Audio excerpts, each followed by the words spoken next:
যখন আপনি দেখবেন আপনার মনে বেশি পাথর জমে আছে, আপনার দুঃখ কষ্ট বুঝার মতো কেউ নাই, আপনার চোখের পানির মূল্যায়ন দেওয়ার মতো কেউ নাই, আপনার দুঃখ কেউ বুঝছে না, আপনার কষ্ট কেউ বুঝতেছে না, আপনি যখন খুব একা মনে হবে, আপনার দুনিয়ার কষ্ট যখন আপনাকে চেপে ধরবে, আপনি কিচ্ছু করবেন না, শুধু একটা কাজ করবেন, যাই নামাজটা বিছিয়ে ডাইরেক্ট সিজদায় চলে যান, কপালটাকে ঝুঁকাই দেন, নাকটাকে ঝুঁকাই দেন, হাতটাকে ঝুঁকাই দেন, নিজের অস্তিত্ব বিলীন করে দেন, চোখটা বন্ধ করে সিজদার মধ্যে চলে যান।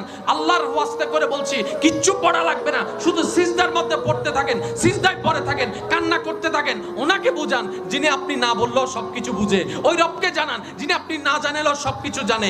দুনিয়ার মানুষ তো আজকে বললে কালকে চুপ উল্টাই ফেলে, ব্ল্যাকমেল করতে শুরু করে। রব তো সবকিছু জানার পরেও দোষ গোপন করে রেখেছে। ওই রবের দরবারে সবকিছু বলতে থাকেন, 1টা মিনিট, 2টা মিনিট, 3টা মিনিট, দেখবেন আপনার সমস্যা তখন সমাধান না হলো অন্তরে এমন একটা শান্তি লাগবে যেটা আপনার পৃথিবীর কোথাও খুঁজে পাবেন না। সুবহানাল্লাহ।